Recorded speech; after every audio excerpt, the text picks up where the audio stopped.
Guys पहिला यो video हेरौँ अनि यसको फन्नी कमेन्ट पढ्ने है त।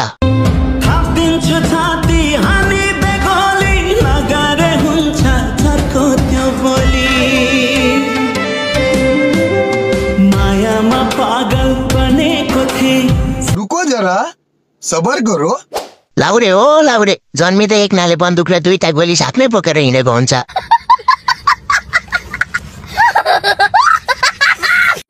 हान्न दिने भए म AK-47 ले हानिदिन्छु, तर छातीमा होइन, छातीभन्दा तल।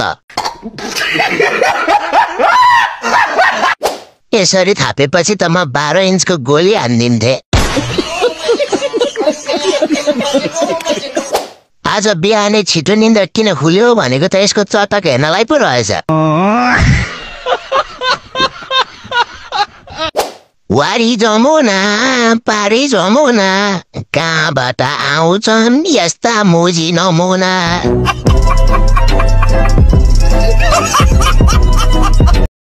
यस्तै फन्नी भिडियो हेर्न मन छ भने सब्स्क्राइब चाहिँ हानिहाल्नु है गाइसहरु सबैजनाले।